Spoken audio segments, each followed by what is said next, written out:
మిత్రులందరికీ నమస్కారం. పులి కన్ను వైడ్ ఐ ఛానల్లోకి మీ అందరికీ స్వాగతం. ఓల్డ్ సిటీ ఎన్నికల్లో, హైదరాబాద్ లోక్సభ ఎన్నికల్లో అందరి మనసుల్లో, లక్షలాది మంది మనసుల్లో మెదిలేది ఏంటంటే ఓల్డ్ సిటీ హైదరాబాద్లో లోక్సభ స్థానంలో ఎవరు గెలవబోతున్నారు, ఓవైసీ సోదరులను ఓడించడం సాధ్యమేనా? ఈ ప్రశ్న దేశవ్యాప్తంగా చాలామంది మెదళ్లలో నలుగుతూ ఉన్నది. నిజమే, ఓల్డ్ సిటీలో ఓవైసీ సోదరులను ఓడించడం సాధ్యమేనా? ప్రాస కూడా కుదిరింది కదా. ఎలా సాధ్యం కాదు, ఈ విషయాలు మనం మాట్లాడుకుందాం. ఓల్డ్ సిటీ ఎన్నికల ప్రచారంలో మాధవీలతతో పాటు ఓవైసీ సోదరులు చాలా విస్తృతంగా ప్రచారం చేస్తున్నారు. చాలా పెద్ద గొంతుతోటి, ఇక్కడ పెద్ద గొంతు అంటే పెద్ద వాయిస్ తోటి వాళ్ళు ముస్లిం సోదరులను అందరినీ ఆకట్టుకునేటటువంటి ప్రయత్నం చేస్తున్నారు. చాలా విపరీతమైనటువంటి బలంతో ప్రచారం చేస్తున్నారు. ఈ అక్బరుద్దీన్ ఓవైసీ కానీ, అసదుద్దీన్ ఓవైసీ గారులు కానీ వీళ్ళు చేస్తున్నటువంటి ప్రచారంలో ముఖ్యమైనటువంటి విషయం ఏంటి, అసలు వాళ్ళ బలం ఏంటి, వాళ్ళు ఎందుకు గెలవగలుగుతున్నారు? 4 దశాబ్దాలుగా 1984 నుంచి 6 సార్లు సలావుద్దీన్ ఓవైసీ గెలవగా, తర్వాత 4 సార్లు అసదుద్దీన్ ఓవైసీ గెలిచారు. మొత్తం 40 సంవత్సరాలుగా వాళ్ళు గెలుస్తూ వస్తున్నారు. దీనికి కారణం ఏంటి? బీజేపీ వారు చెప్పినట్లుగా, మాధవీలత క్లెయిమ్ చేసినట్టుగా నకిలీ ఓట్ల ద్వారానే ఓవైసీలు గెలుస్తున్నారు, ఇదొకటి. అట్లాగే మత విషయాన్ని రెచ్చగొట్టడం ద్వారా, మత ప్రాతిపదికను ఓట్లు అడగటం ద్వారా గెలుస్తున్నారు. ఈ 2 క్లెయిమ్స్ మనం బలంగా మనకు వినిపిస్తున్నాం. ఈ రెండే కారణమా? ఇంకా వాళ్ళకి ఓవైసీ సోదరుల బలం ఏంటి? నిన్న మొన్న జరిగినటువంటి ప్రసంగాలు విన్నా కానీ, ప్రచారం విన్నా కానీ, అంతకు ముందు జరిగినటువంటి చాలా ఎన్నికల్లో ఓవైసీ సోదరులు చేస్తున్నటువంటి ప్రచారాలు విన్నా కానీ వాళ్ళ బలం ఏంటో మనకు తెలుస్తుంది. నిన్న మొన్న అక్బరుద్దీన్ చేసినటువంటి ప్రసంగాల్లో కొన్ని విషయాలు మనం ఆలోచిస్తే స్పష్టంగా కొన్ని విషయాలు తెలుస్తుంటాయి. ఒకటి, అసలు పూర్తి బలం ఏంటంటే ముస్లింలకు ఎదురవుతున్నటువంటి సమస్యలను గురించి మాట్లాడటం. ముస్లింలకు ఎదురవుతున్నటువంటి సమస్యల గురించి మాట్లాడుతూ, ఈ సమస్యలను ఎదుర్కొని మీకు బలంగా నిలబడగలిగేది, మిమ్మల్ని రక్షించేది ఎంఐఎం పార్టీ మాత్రమే. ఈ విషయాన్ని ఓవైసీ సోదరులు ఎంఐఎం పార్టీ చాలా బలంగా దశాబ్దాలుగా చెప్పుకుంటూ వస్తూ ఉన్నది. ఇది ఓవైసీ సోదరులకు ఉన్నటువంటి చాలా బలమైనటువంటి శక్తి. దీన్ని స్పష్టంగా పరిశీలిస్తే ఓవైసీ సోదరులు గెలవటానికి ప్రధానమైనటువంటి కారణం ఏంటంటే ముస్లిం సామాజిక వర్గానికి సంబంధించిన సామాజిక అస్తిత్వాన్ని గురించి మాట్లాడటం. మతపరంగా ముస్లింలకు ఉండేటటువంటి సామాజిక అస్తిత్వాన్ని, సోషల్ ఐడెంటిటీ గురించి వాళ్ళు మాట్లాడతారు. సోషల్ ఐడెంటిటీని గురించి మాట్లాడుతూ, మీ సోషల్ ఐడెంటిటీని కాపాడేది ఎంఐఎం మాత్రమే అని చాలా బలంగా చెప్పగలుగుతున్నారు. నిన్న మొన్న అక్బరుద్దీన్ చెప్పినటువంటి మాటల్లో ఈ విషయాన్ని మనం పరిశీలించవచ్చు. ఆయన మాట్లాడుతూ మనకు హిజాబ్ను గురించి ప్రస్తావించాడు. హిజాబ్ మన హక్కు, దీన్ని తీసేయాలంటున్నది బీజేపీ అని చెప్తాడు. అట్లాగే ఆయన కామన్ సివిల్ కోడ్ గురించి కూడా మాట్లాడతాడు. కామన్ సివిల్ కోడ్ తీసుకొస్తే, బీజేపీ గెలిస్తే కామన్ సివిల్ కోడ్ తీసుకొస్తున్నది. కామన్ సివిల్ కోడ్ తీసుకొచ్చినప్పుడు మన ఇళ్లలో పెళ్ళిళ్ళు మనకు ఇష్టం వచ్చిన పద్ధతిలో మనం జరుపుకోలేము, మన జీవితాన్ని మనం ఇష్టం వచ్చిన పద్ధతిలో మనం నడుపుకోలేము, ప్రభుత్వం చెప్పినట్టు మనం నడవాల్సి వస్తుంది. ఈ విషయాన్ని ఆయన గట్టిగా నొక్కి చెప్తూ ఉన్నాడు. అంతేకాదు, ఇంకొక మాట కూడా అన్నాడు ఆయన.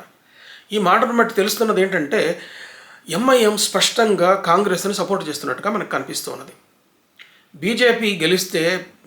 కాంగ్రెస్ గెలిస్తే మీ హిందూ భాయోంక అని చెప్తూ, హిందువుల స్త్రీల మెడల్లో మాంగళ్యం కూడా ఉండదు అని చెప్పి ప్రచారం చేస్తున్నారు. ఇది నిజమేనా అని అంటాడు ఆయన. హిందూ సోదరులను హెచ్చరిస్తూ, హిందూ సోదరుల గురించి మాట్లాడుతూ ఆయన ఏమంటాడంటే, మీరు మీ భార్యల మెడల్లో ఉన్నటువంటి మంగళసూత్రాలను కాపాడుకునే శక్తి మీకు లేదా? ఐసా హిమ్మత్ నహీ హై క్యా అని స్పష్టంగా ప్రశ్నిస్తూ ఉన్నాడు. అంటే ఈ ప్రశ్న లేవదీయటం అంటే దాని వెనక అర్థం ఏంటంటే కాంగ్రెస్ని స్పష్టంగా సపోర్ట్ చేయటం అనే మనకు తెలుస్తూ ఉన్నది. కాంగ్రెస్, ఎంఐఎం ఎప్పుడు కూడా, ఓవైసీ సోదరులు ఎప్పుడు కూడా వాళ్లకు ఫలానా రాజకీయ పార్టీనే సమర్థించాలని వాళ్ళకేం ఉండదు. వాళ్ళ అధికారంలో ఆంధ్రప్రదేశ్లో, తెలంగాణ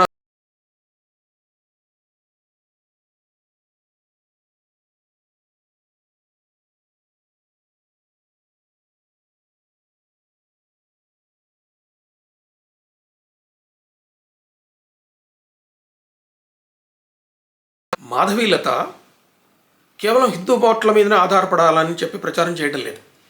మాధవీలత ముస్లిం ఓటర్లను కూడా పసమింద ముస్లిమ్స్ అని చెప్పి ఆమె సంబోధిస్తూ ఉంటారు. అంటే పేదరికంలో మగ్గుతూ ఉన్నటువంటి నిరుపేద ముస్లింలకు ఎంఐఎం ఏం చేసింది అని చెప్పి ఆమె అడుగుతున్నారు. ఎంఐఎం ఏం చేసింది అని అడిగినప్పుడు అటు ఓవైసీ సోదరులు వాళ్ళు ప్రచారంలో ముందుగా తీసుకురావాల్సింది ఏంటంటే మీకోసం ఇంత చేశాము అని చెప్పాలి. ఈ చెప్పే క్రమంలో అక్బరుద్దీన్ ఓవైసీ ఆయన ఏమంటున్నాడంటే తెలంగాణలోనే ముస్లింలు, హైదరాబాద్లో తెలంగాణలోనే ముస్లింలు చాలా బలంగా ఉన్నాము, మన అస్తిత్వాన్ని మనం కాపాడుకోగలుగుతున్నాము, ఫలానా రాష్ట్రంలో బుల్డోజర్ సంస్కృతి ఉన్నది, ఫలానా రాష్ట్రంలో ఇట్లా జరుగుతున్నది, ఫలానా రాష్ట్రాల్లో వాళ్ళకు ఇంత రక్షణ లేదు, కానీ ఎక్కడా లేనంత రక్షణ ముస్లింలకు మనం అందిస్తున్నాము అని చెప్పి వాళ్ళని సంబోధిస్తూ ఉన్నాడు అక్బరుద్దీన్ ఓవైసీ. అక్బరుద్దీన్ ఓవైసీ ప్రసంగాలు వస్తువులోనే కాదు, విషయంలోనే కాదు, చెప్పే తీరులో కూడా చాలా బలంగా ఉంటుంది. ఆయనకు చాలా పెద్ద గొంతు, మైక్ లేకపోయినా కానీ కనీసం ఒక 1 కిలోమీటర్ దూరం వినపడేటట్టుగా ఆయన గొంతు వస్తుంటుంది. అసదుద్దీన్ ఓవైసీ కూడా చాలా బలంగా మాట్లాడుతూ ఉంటాడు. ఆయన పార్లమెంట్లో మాట్లాడినా, ఇక్కడ అక్బరుద్దీన్ ఓవైసీ అసెంబ్లీలో మాట్లాడినా ఆయన మాట్లాడే తీరు గమనిస్తే చాలా పెద్ద గొంతుతోటి ఆయన గొంతు చించుకొని మాట్లాడుతూ ఉంటాడు. చాలా బలమైనటువంటి వాయిస్ను వినిపిస్తూ ఉంటాడు. నిన్న మొన్న మాట్లాడినటువంటి మాటల్లో కూడా పెద్ద ఆవేశంతో చాలా బలవత్తరమైనటువంటి భాషని, స్పష్టమైనటువంటి ఉర్దూని, బలమైనటువంటి ఉర్దూ భాషలో చాలా బలంగా మాట్లాడేటటువంటి ప్రచార లక్షణం అసదుద్దీన్ ఓవైసీకి, అక్బరుద్దీన్ ఓవైసీకి ఉంది. ముఖ్యంగా అక్బరుద్దీన్ గొంతు చాలా పెద్దది. ఆయన అంత బలంగా మాట్లాడతాడు, అంత బలమైనటువంటి విషయాన్ని ప్రజల్లోకి ఎక్కించగలుగుతుంటాడు. అక్బరుద్దీన్ మాట్లాడుతుంటే వెనక నుంచి జయ జయధ్వనాలు ఆయన మిన్నుముట్టినట్టుగా వాళ్ళు మాట్లాడుతూ ఉంటారు. ఇలా ఐడెంటిటీని, ముస్లింలకు సంబంధించిన సామాజిక అస్తిత్వాన్ని గురించి వాళ్ళు బలంగా మాట్లాడగలుగుతున్నారు. మీకు రక్షణ కల్పించేది కేవలం ఎంఐఎం మాత్రమే అని చెప్పి చెప్పగలుగుతున్నారు. ఈ కారణంగానే అటు నకిలీ ఓట్ల సంగతి అట్లుంచి, ఇంకా వేరు విషయాల సంగతి అట్లుంచితే కూడా వాళ్ళకు బలం ఇదే. ముస్లిం సమాజం మిమ్మల్ని కాపాడేది కేవలం ఎంఐఎంఏ, ముస్లింలను కాపాడేది ఎంఐఎంఏ. మైనారిటీ వర్గానికి ఉన్నటువంటి సౌకర్యం ఇది, మైనారిటీ వర్గానికి ఉన్నటువంటి ఇది. వాళ్ళు వస్తే ముఖ్యంగా బీజేపీ చాలా స్పష్టంగా చెప్తుంది, మేము అధికారంలోకి వచ్చిన చోట ముస్లిం రిజర్వేషన్లు రద్దు చేస్తామని చెప్తూ ఉన్నది. అట్లాగే గుస్బేటియం గురించి మాట్లాడాడు నరేంద్ర మోడీ. మన సంపద అంతా కూడా అక్రమంగా చొరబాటుదారులు, గుస్బేటియం అంటే అక్రమ చొరబాటుదారులు, ఈ దేశ సంపద అంతా అక్రమ చొరబాటుదారులకు కాంగ్రెస్ పంచిపెడుతుందని చెప్పి ఆయన అన్నాడు. అంటే అప్పుడు దీన్ని అక్బరుద్దీన్ తిప్పికొడితే ఆయన ఏమంటాడంటే ఎవరు కోన్ హై గుస్బేటియం, మనం అందరం అక్రమంగా చొరబడ్డం వాళ్ళైనా అని అంటాడు. దీన్ని తిప్పికొడతాడు అన్నమాట. దాన్ని ఇంకొక రకంగా దాన్ని మార్చి ముస్లింల మనసులోకి ఎక్కించే ప్రయత్నం చేస్తుంటాడు. ఎట్లా అంటే ఆయన బీజేపీ ఏం మాట్లాడుతుంది, చొరబాటుదారులు అంటే అటు బంగ్లాదేశ్ నుంచి, ఇటు పాకిస్తాన్ నుంచి, లేకపోతే ఆఫ్ఘనిస్తాన్ నుంచి వేరు మార్గాలలోనూ, తర్వాత నకిలీ పాస్పోర్ట్లతోనూ, లేకపోతే శరణార్థులుగాను దేశంలోకి వచ్చినటువంటి వాళ్ళను లేకపోతే అనుమతి లేకుండా దేశంలోకి వచ్చిన వాళ్ళని గుస్బేటియం అంటాడు, చొరబాటుదారులు అంటాడు. అయితే దేశంలో ఉన్నటువంటి ఎప్పటి నుంచో దశాబ్దాల నుంచి ఉంటూ వస్తున్నటువంటి ముస్లింలను వాళ్ళు చొరబాటుదారులని, గుస్బేటియం అని చెప్పి బీజేపీ కానీ నరేంద్ర మోదీ కానీ అనలేదు. కానీ అక్బరుద్దీన్ దాన్ని ఎటు తిప్పుతాడు అంటే మన ముస్లింలందరినీ వాళ్ళు చొరబాటుదారులు అంటున్నారు అని చెప్పి అంటున్నాడు. ఇది వాళ్ళ స్ట్రాటజీ. ఓవైసీలు వెనుకున్నటువంటి బలము ఇది. ముస్లింల సామాజిక అస్తిత్వాన్ని గురించి మాట్లాడటం, ఇక్కడున్న ముస్లింలను రక్షించగలిగేది, మిమ్మల్ని కాపాడగలిగేది, మీ హక్కులను కాపాడగలిగేది ఎంఐఎం మాత్రమే అని చెప్పి వాళ్ళు చాలా బలంగా ప్రజల్లోకి తీసుకోగలుగుతున్నారు. ఈ కారణంగానే వాళ్ళ విజయానికి వెనుకున్నటువంటి ప్రధానమైనటువంటి కారణం అది. కాబట్టి ఎన్ని పార్టీలు, అటు కాంగ్రెస్ నిలబడ్డా, తెలుగుదేశం నిలబడ్డా, ఇప్పుడు బీజేపీ నిలబడ్డా, బీజేపీ చాలా బలంగా పోటీ ఇచ్చినప్పుడు ఆయన బద్దంబాలరెడ్డి నిలబడ్డప్పుడు కూడా కేవలం ఒక 50-60 వేల ఓట్ల తేడాతో ఆయన ఓడిపోయినాడు. అప్పుడు గెలిచినా కానీ, ఎప్పుడు గెలిచినా కానీ వాళ్ళు వెనక్కున్నటువంటి విజయ రహస్యం ఇది. అయితే ఇప్పుడు మారినటువంటి పరిస్థితిలో మాధవీలత వాళ్ళ అస్తిత్వాన్ని గురించి, అక్బరుద్దీన్ ఓవైసీ కానీ ఓవైసీ బ్రదర్స్ ముస్లింల అస్తిత్వాన్ని గురించి ఎట్లా మాట్లాడుతున్నారో, డెవలప్మెంట్ గురించి ఎట్లా మాట్లాడుతున్నారో అదే విషయాన్ని మాధవీలత ప్రస్తావిస్తున్నారు. నిరుపేదలైనటువంటి ముస్లింలకు ఏం లాభం జరిగింది అని ప్రయత్నం చేస్తున్నారు, ప్రచారం చేస్తున్నారు.